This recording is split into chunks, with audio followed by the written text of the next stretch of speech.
Today our guest is Meet Kevin Paffrath. He's a YouTuber, he's a real estate broker, and he's running for governor of the great state of California. And today, we got him here on Sos Talks Money.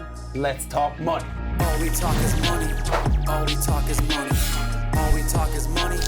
All we talk is money. I am running for governor in California to replace Gavin Newsom. So vote yes on recall, vote yes on Kevin. Got a full 20-part plan at meetkevin.com. Real estate broker, real estate investor, and I love teaching people how to make money online. I like that. Let's pick up right at that last sentence. So this show, the slogan is all we talk is money, and also our other slogan is save that money. So we'll get into the concept of saving money.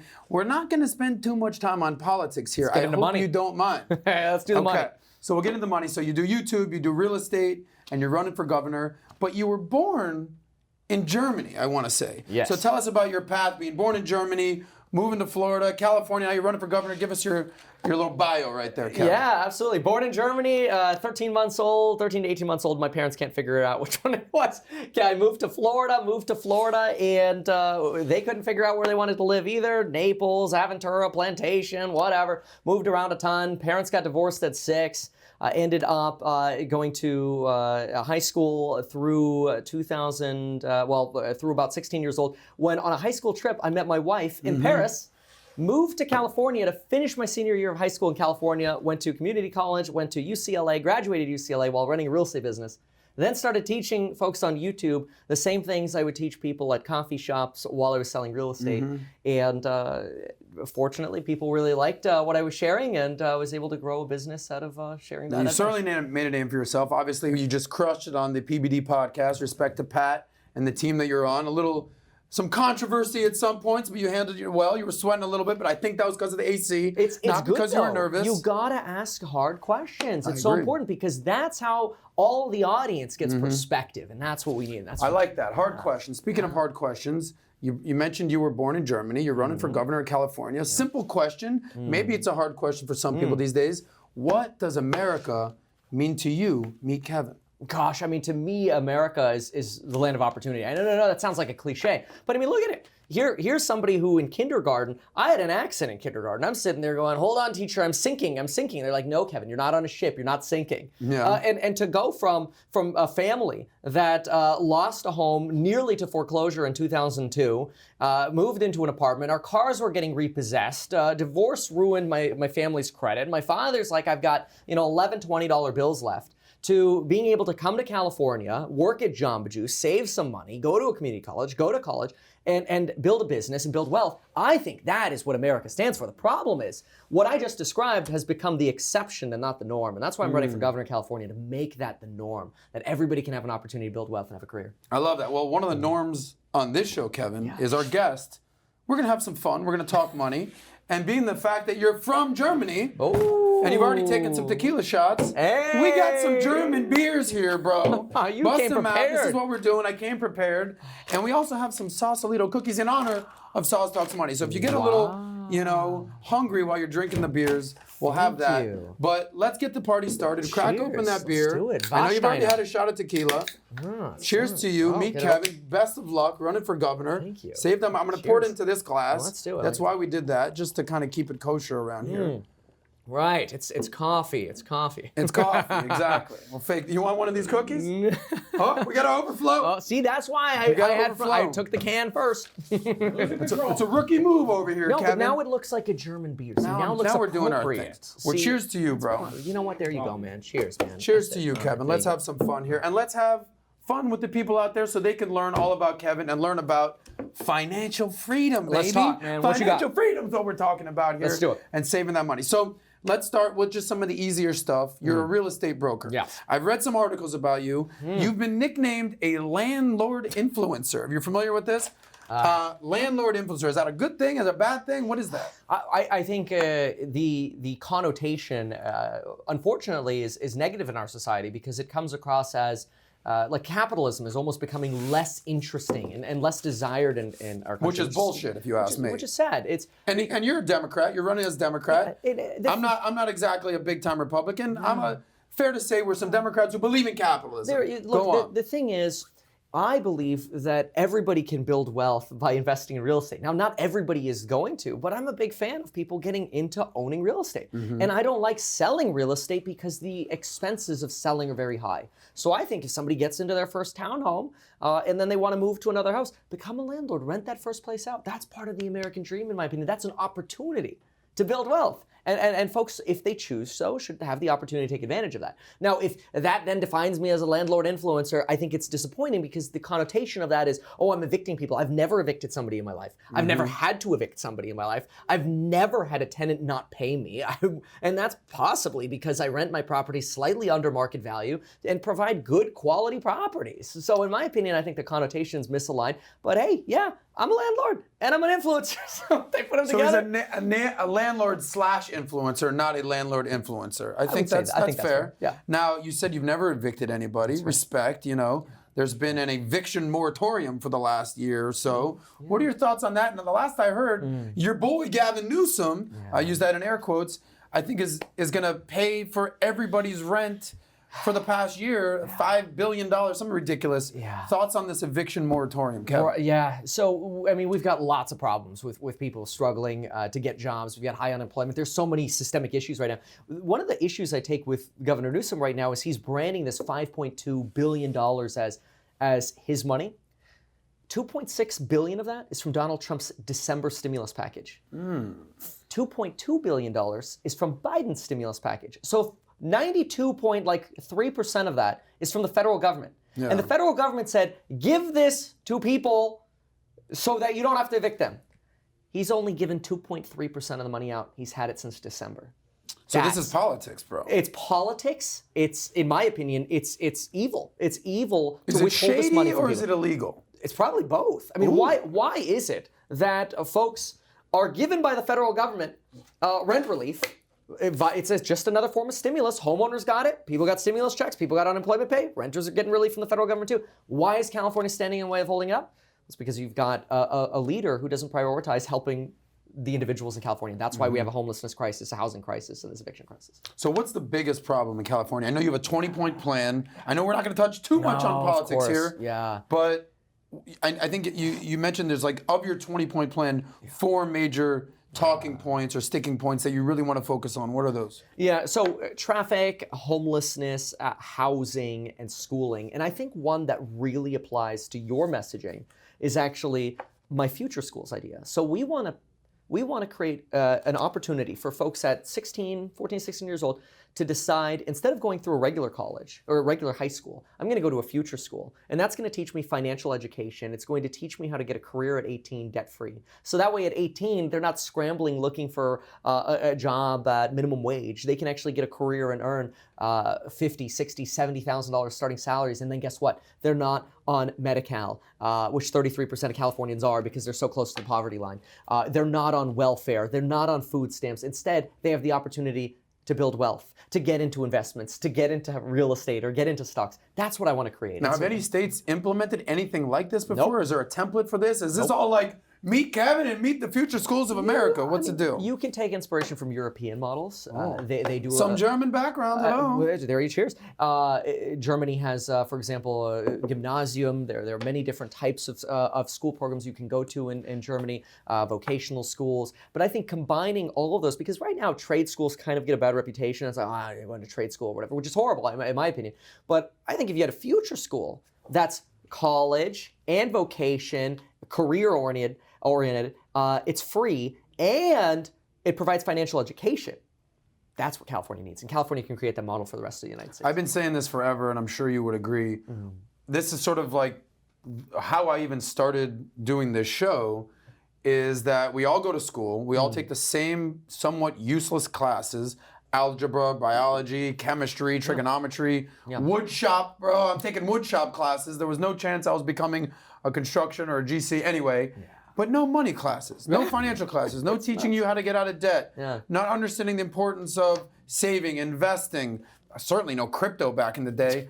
But is that kind of what this school mirrors to be? Like, those classes are somewhat useless if you want to actually build your future debt-free, come to a school like this? Is that sort of the premise here? Yeah, I mean, I think the school systems now are designed around, oh, well, we want to teach students critical thinking. But the problem is the subject matter is when we're teaching 100% of students chemistry, but like, what, 5% of students actually use chemistry in their life? Why not teach critical thinking with net present value and investing and options and real estate, which 100% of people can use? Yeah, well, I think the problem with that is the teachers teaching those classes don't understand those concepts. Right. So how are they going to teach it? It's easy to just take a bus out of book and, you know, if you're a chemistry, no respect, no disrespect for chemistry teachers. What it is, but if teachers who don't make any money are going to teach you about money, it's sort of backwards well, premise. I mean, so I think there's a way the California government can work with businesses and teachers unions. I'm very confident of this, where businesses can say, look, instead of teaching a chemistry curriculum, can we teach those same critical thinking skills in the same way that you teach? We don't want to teach teachers how to teach, but maybe change what they teach. And hey, we would love it if you can teach these concepts so certain students can become computer engineers or software programmers or learn these basics about critical thinking when they're doing research for our company.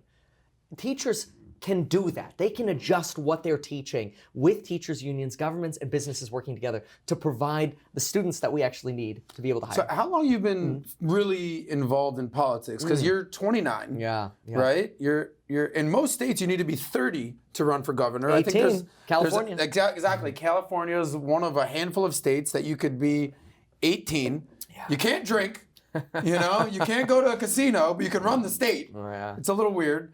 But what said, you know what, F it, I'm going for governor. Have you ever had any public position at all? Public office? No, and here's the beautiful thing about that. Yeah. I'm not coming in with that political baggage. You've got, every time you get a politician coming in, you've got lobbyists and donors and folks who are waiting to get their payback. This is why we get nothing done. Why do we have 5-year plans to solve homelessness? And nothing ends up getting solved. Last 17 years, we've had Gavin Newsom as a leader in California, and homelessness has gotten worse. The housing crisis has gotten worse. The top priorities have gotten worse. Well, it's because we're electing politicians. We need folks with a reasonable, common sense, moderate solutions that everybody can agree on, and then we can fix the real problems we have. Housing, homelessness, schooling, traffic. Now, I love what you said there, moderate solutions that everybody can agree on. Respect on that. I think whether you're a Democrat or Republican, yes, you want your kids to be safe. You want your kids to go to a good school. You don't want homeless on the street. You don't want any of that stuff. So, you know, what would you say to the people that say, cool, I hear you, Kevin. We don't want a politician with political baggage, but experience does count for something, meaning you've been doing real estate for 10 years. I've never done real estate. Well, I did it for like 6 months. You would have a certain advantage over to me having 10 years of experience versus someone who just started doing real estate. So as much as, you know, I do want to agree with you on the political baggage, for sure. And obviously I think people are, you know, well, Trump did it, so, you know, anyone can do it. He's had a lot of years in the media. What would you say about the lack of experience? Take a look at the issues that we have. Housing crisis. Who's best to solve that? Somebody who understands housing. Housing and traffic go hand in hand. Who's somebody who understands the educational system is broken? How about somebody who's teaching what should be taught in schools, like financial education, critical thinking skills, which I do every day on my YouTube channel, while at the same time being extremely transparent, which is something else the government needs. I also have 3,000 hours working with law enforcement, volunteering with law enforcement, dealing with homelessness, domestic violence, substance abuse, mental health. The problems we have in the state is actually exactly where I have experience. So that for those of you questioning whether Kevin needs experience to run for governor, I mean, you had some good valid points right there. I got to give it to you. Thank you. So without political baggage. Without the political baggage, without moving away from politics, but moving more into the money side of things. Money. But just staying on politics for a second.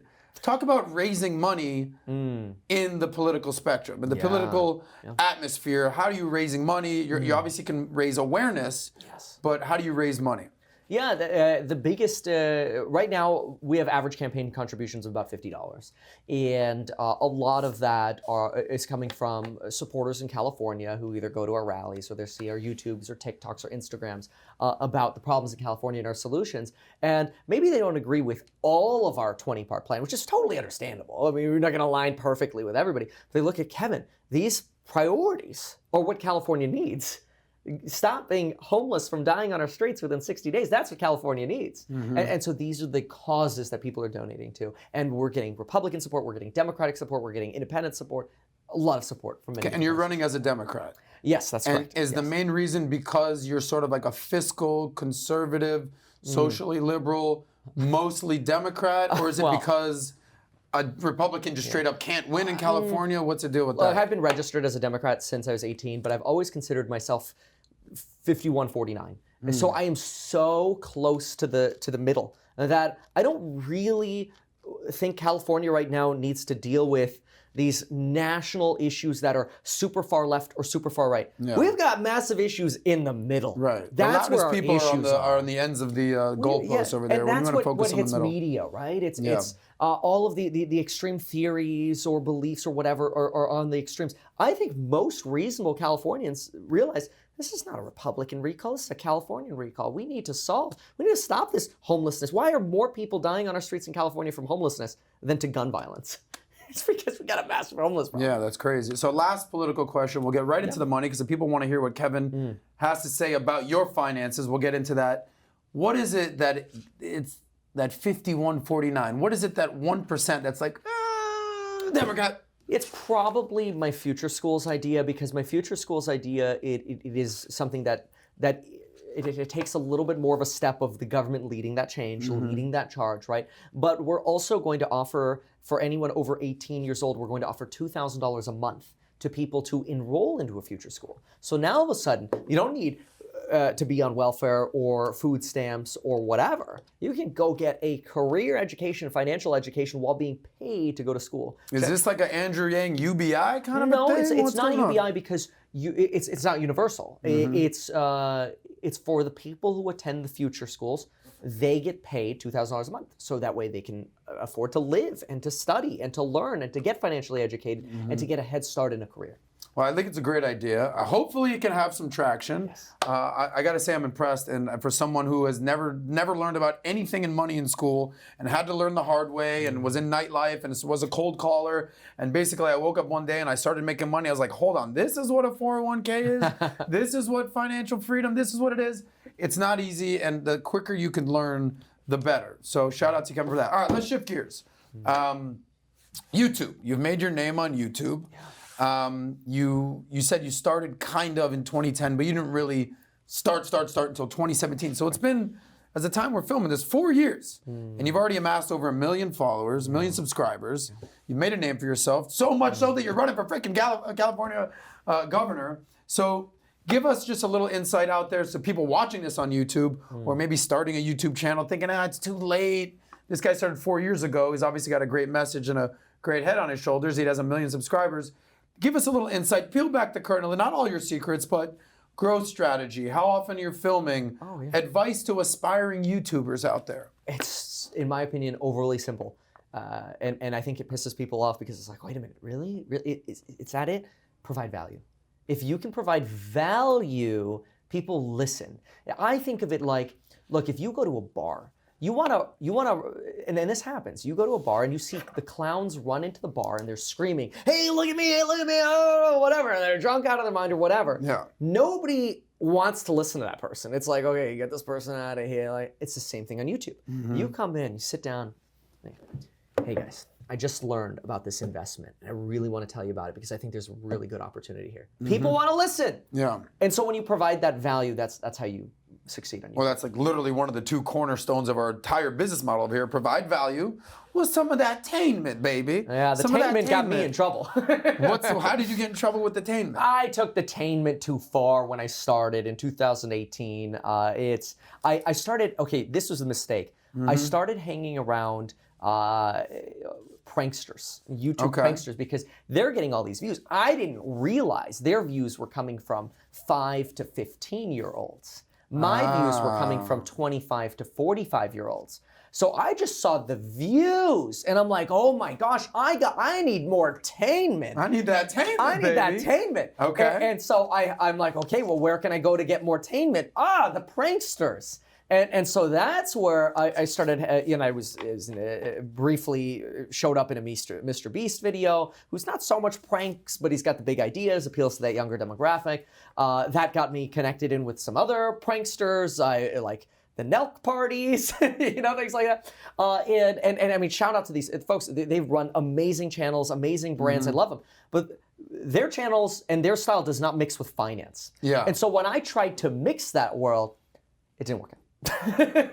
So no more pranking, no more being a No, prankster. that ended in 2018. No more being a wankster or a studio gangster or a prankster. Shout out to 50 Cent. Speaking of money, Kevin's just providing value. All right, and especially if you're running for other than some of the pranks that Gavin Newsom is doing on the people of California. Well, some of those are straight up misleading. You Yeah. know, there's one thing to deliver flowers to somebody. It's another thing to say our state has a surplus when we're going $12 billion in debt because he's forgiving traffic tickets.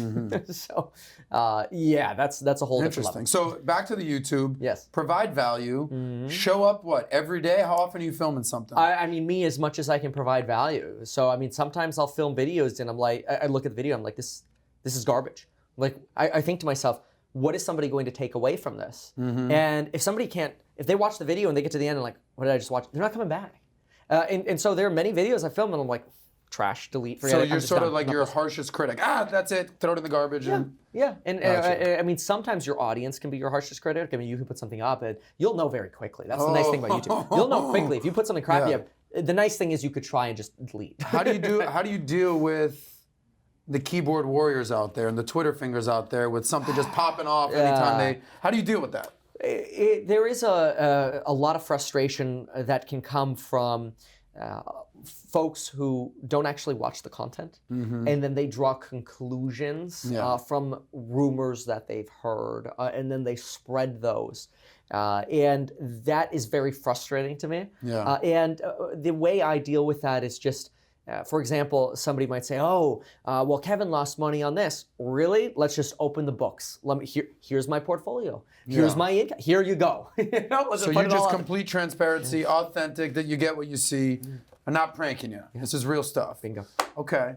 Now, you have your YouTube channel, Meet Kevin, but you also co-host this sort of podcast with, Graham Stephan and Andre. Yeah, what's his Andre last name? Jick and Jeremy. Yeah, exactly. Guys who are, I would say pioneers in the financial literacy space. Great. Absolutely. What's it like? And you're sort of like the main host, if you will, at least from what I could tell. I think I just do the most talking. Yeah. It's How'd probably that all come about? Well, we had frequently talked about doing a podcast together, doing something together as a group, and it was really predicated on all of us living in Vegas. And probably at the end of January, we texted and we're like, wait a minute, why don't we just do it now? We send everyone a StreamYard link and let's go. Let's just film it together. And instantly, all three of them were on board. And what, hey, do you want to do it? What do you think each of those guys, if you could summarize those guys, and we'll put a link in the bio, these guys, Graham Stephan, Jeremy Financial Education, Andre Jick, Andre Jick, they've all been doing this for a handful of years. If you could kind of summarize their best skill set, because everyone's talking about the same thing, but they do it in kind of a different manner. Very different. What would you? How would you summarize these guys? And Yeah. yourself included. Okay, interesting. Everybody has a very different sort of style. I think if anyone's similar, it's probably Andre and Graham are somewhat similar. They are very well thought out in their videos, very well manicured videos, and they can make concepts extremely easy to understand for everyone, which is so wonderful. They provide such great value doing that. Jeremy is a little bit more of like, look, I know this company, I believe in this company, here's my sort of one-take thoughts on this company. It's really into stocks. I like to touch a little bit of everything. But I also, I'm a little bit of sort of the Jeremy where I'll talk freely about something, but I love going into the nuts and bolts. I love going into that nitty-gritty. And I think that's led me to have an older demographic than the other channels.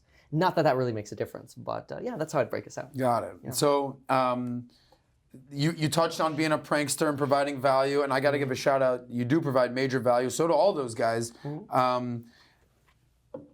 Just to touch on this, you're no stranger to drama. You've had some drama go on with a big name in the personal finance world. We won't talk about him too much.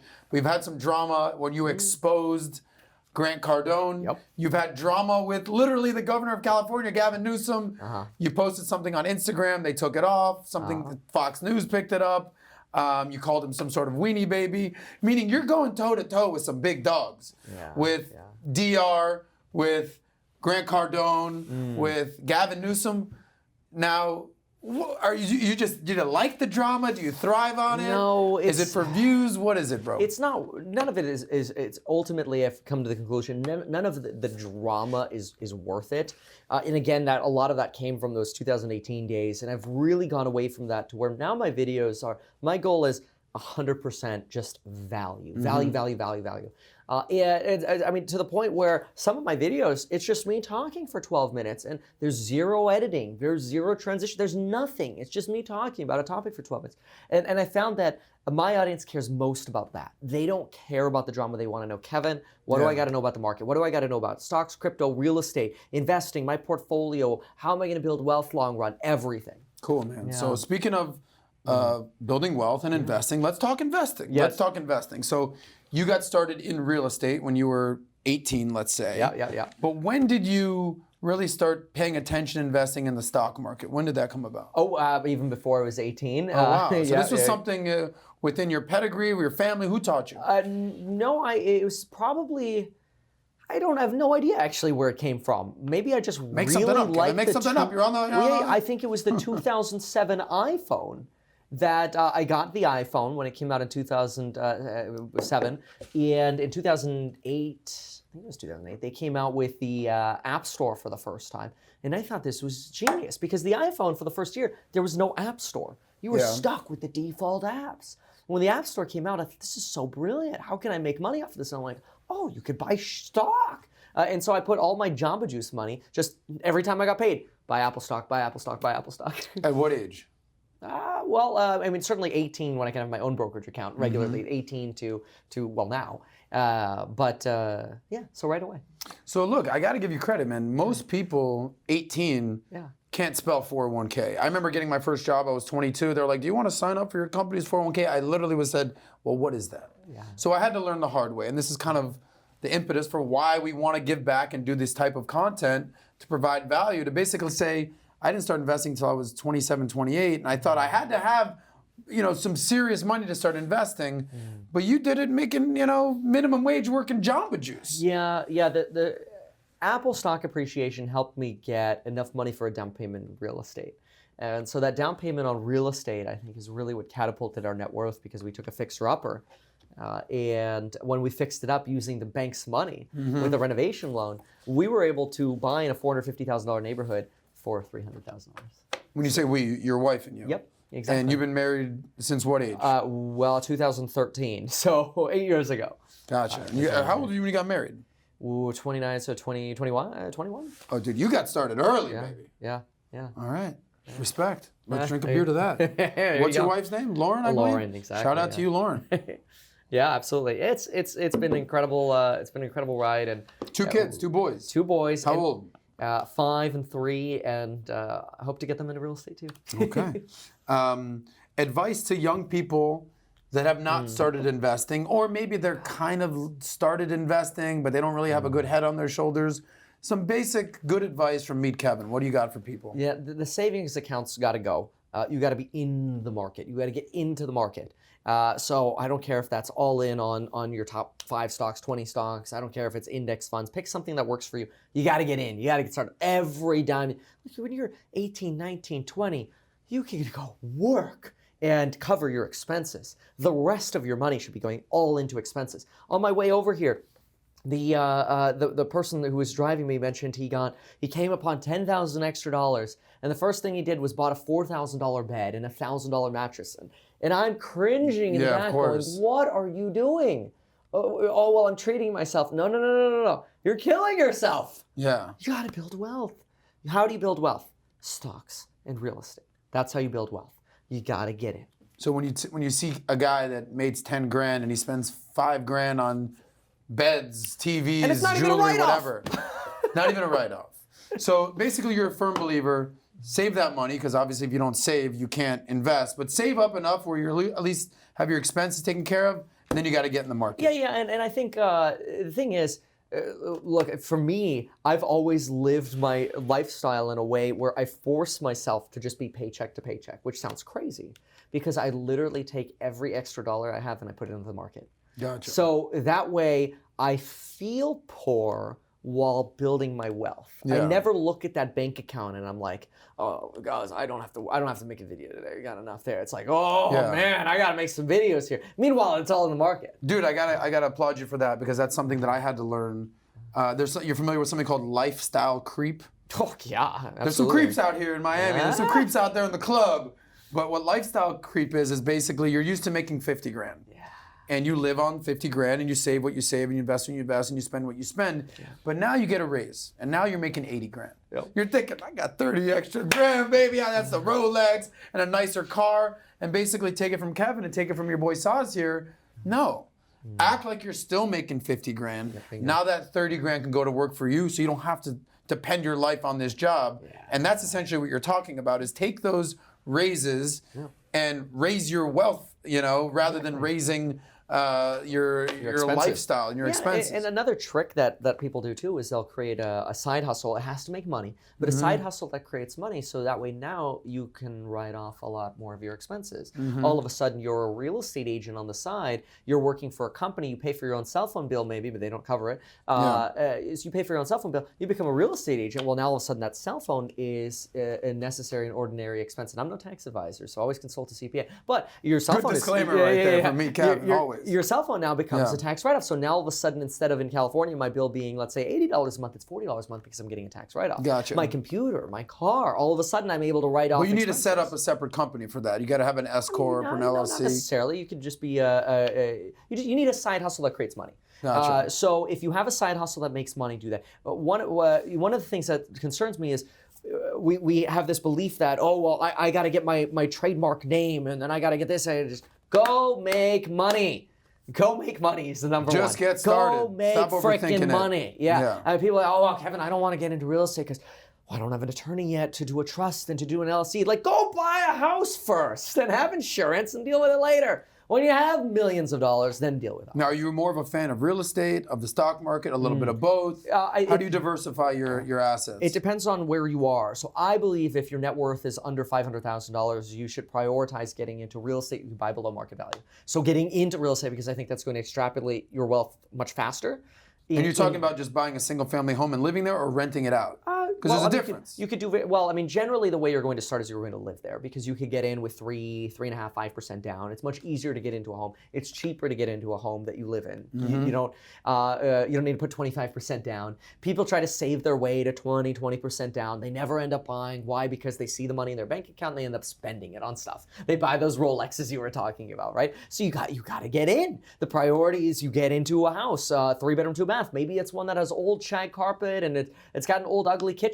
Well, spend the weekend and paint the cabinets, rent out the rooms, and start building your wealth. What do you say to people that are like, dude, I can't screw in a light bulb. Now you want me painting, you want me mowing lawns, come bro. on, I man. can't do any of that. What do you say to those people? What's YouTube for?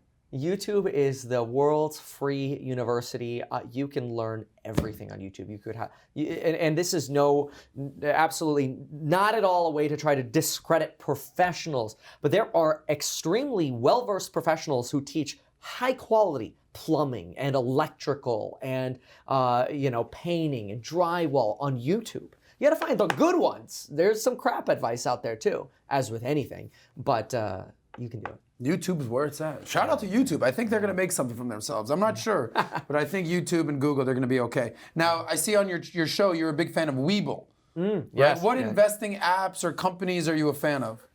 Well, Webull's easy. It gives me the tools that I need. I can do options quickly. I can buy and sell stocks very quickly. I can key bind these. There are things that I could do with Webull that I can't do with, let's say, a Robinhood or a JP Morgan, which most of my investments are actually at JP Morgan, but options have big fees on the option contracts. I can't trade quickly. I don't get graphs. I don't get tools. I have to call in to execute trades, right? So the amount of freedom we've gotten with the new platforms that exist So you're a Weeble guy. What about the Robin Hoods of the world? Yeah, or so what about a Robin- Vanguard or an Acorns? Like, Okay, well, Acorns. You talk about okay. this a lot, so I don't know if you have a top 5 or anything like that Yeah, sure. I that mean, people should look into. I think Robinhood has gone through a lot of crap, and they've made a lot of mistakes between 2016 and the beginning of the year. They've been much better in the last few months. I think they're fixing a lot of their problems. I like Robinhood. I think Robinhood's a great way for people to get started. And they make But they just got a lot of money doing $70 it. million Fine, lawsuit FINRA or fine, something ridiculous. Yeah. Well, and that goes back to that 16 to early 20. Yeah.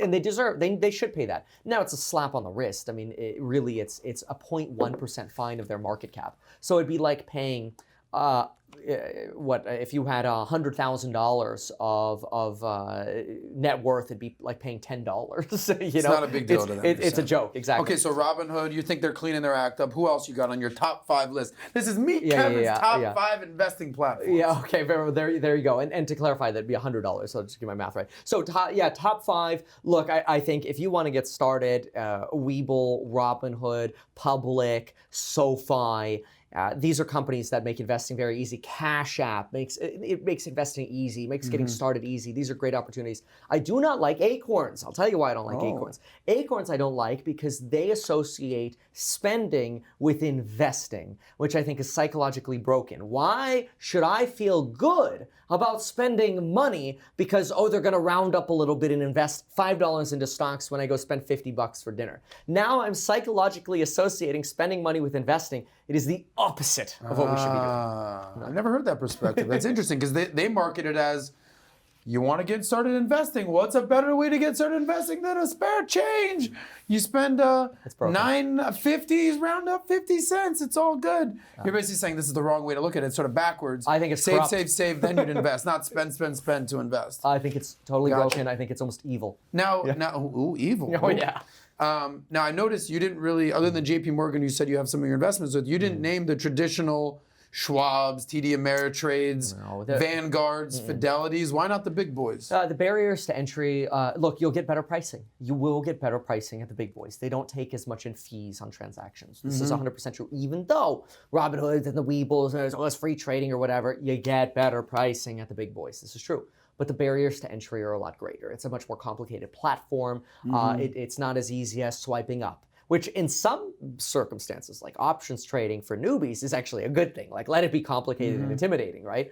But you also don't want to intimidate to a point where people do nothing. Gotcha. And I think that's what Acorns is trying to solve, is like, well, let's help doing nothing actually mean investing. Yeah.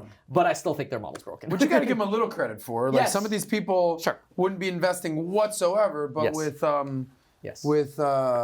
Acorns, you can at least get started. What about things like Betterment or Wealthfront, these kind of things? The robo-advisors, look, I think if you are a complete newbie and you're like, I have no idea where to invest, fine. Throw your money into like a Wealthfront or Betterment where they have the robo-advisors, you put in your risk score, and they put you into like 10 or 20 different risk-based index funds or ETFs, various different ETFs. Fine. You are ultra diversified.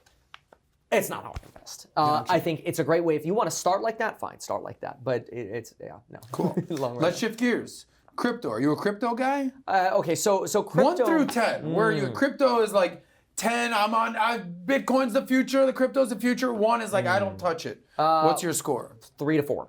3 to 4. Yeah. You're not even a 5. No. Meet Kevin, 3.5. Go ahead. Why? Yeah, I mean, and I also put my money where my mouth is. I mean, it's like, at max, it's going to be 3% of my portfolio or so. Agreed. I think the functionality of blockchain is absolutely incredible. I think we could provide that rent relief. We were talking about that rent relief money earlier that hasn't gone out in 7 months in an emergency. Blockchain, I think, could solve that fast. We could get money out fast to people, securely to people. Blockchain has so many good things going for it. I have concerns about, and this exists in the regular financial system as well, but at least we have some backstops in the regulatory system. You got the Fed will bail you out. Banks go out, the Fed comes and bails you out. Crypto goes to zero, Fed doesn't care about you. So I do have some concerns about specifically high interest yields on stable coins. I think I have my tether concerns, and I know people are like, oh, more tether FUD. I've made videos on this. I'm not anti-blockchain. I'm not anti-tether. I'm not anti-crypto. I'm anti too much leverage. So I want more of an understanding of how crypto is going to react in high leverage scenarios, which I think there is a lot of leverage that we don't know about in crypto. And I know that's in the regular system too, but at least we have those backstops. Jerome comes out with the money printer and saves some people from pain. You don't have any of that in crypto. Now, that's not necessarily a bad thing. The point of crypto is to get away from that, right? It's the point of crypto, is to get away from fiat. But I think there's some risk that still have ironing out to do. That's why I'm glad to have it maybe be 3% of my portfolio. If we got a 90% drop on crypto and we didn't have mass liquidations in stablecoins, at that point I'm all in. And so I'm probably... I would start raising my exposure the more we get exposed to shocks. We just had a 50% decline from highs off Bitcoin, no leverage issues. That to me is actually a very good thing. China getting out of mining, very good thing. More towards that North American Mining Council. Love it. Yeah, so 75% of crypto mining was going down in China. Now apparently they're all moving to Texas. Yep. They should be moving to California. And see if I were governor of California. Circling back California, exactly. Okay, so you're a 3 to 4 out of 10 on the crypto scale. You say you're investing 3% of your asset, your net worth into crypto. Respect. What do you think about, everything that happened at the beginning of the year, the meme stocks, Wall Street bets, the AMCs, the GameStops?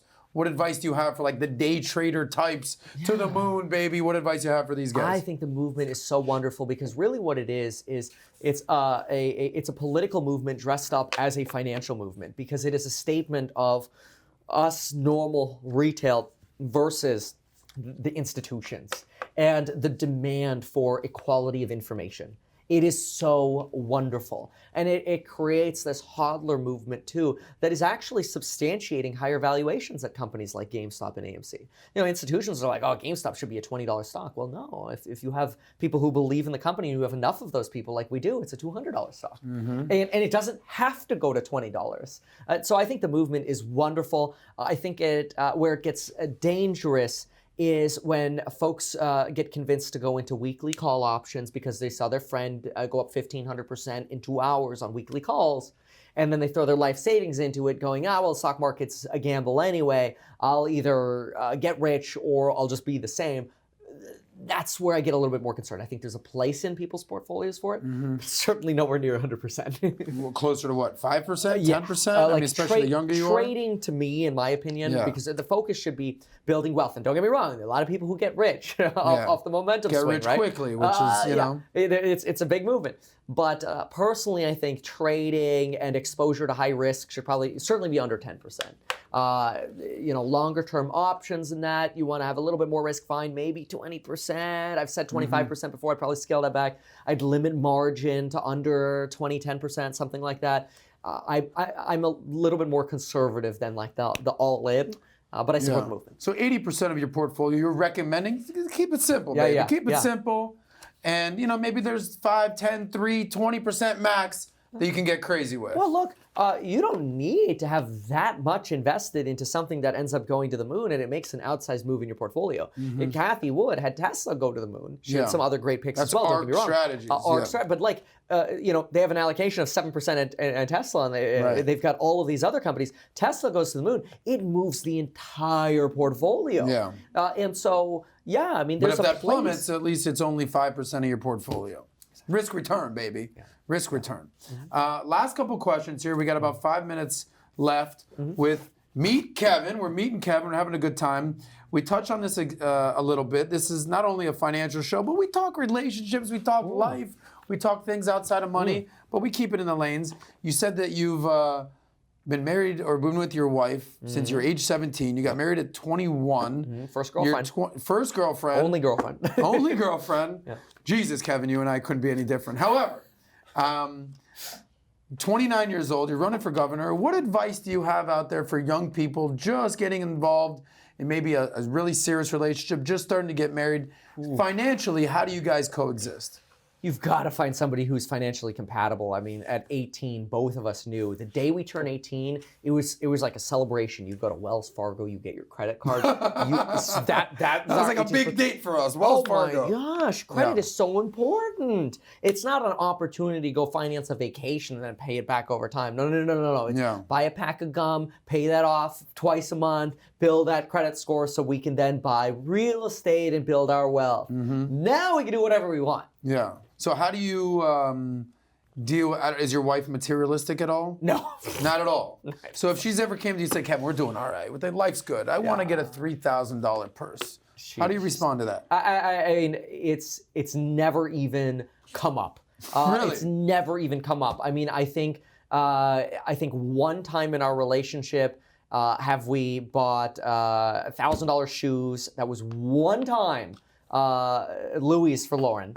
And it was as a gift and a celebration of some success we were having in business. We were traveling and doing financial tours. We went to New York and we did a whole thing. We splurged on ourselves a little bit. Got a helicopter ride around New York City. Got shoes. But that's it. Like that's the moment I look at. We splurged there. But otherwise, it's just if it's for a business. I mean, look, you guys got the Manfrotto tripods here. These are the expensive, high-quality ones. You got the nice Sonys. You know your stuff, bro. This looks like legs with lights on. This is high quality, man. Speaking of this light, high-quality stuff. Yeah. I will spend money on this stuff. Yeah. I spent $200,000 on my studio. You ever say, hey, Lauren, good news. I got us a gift.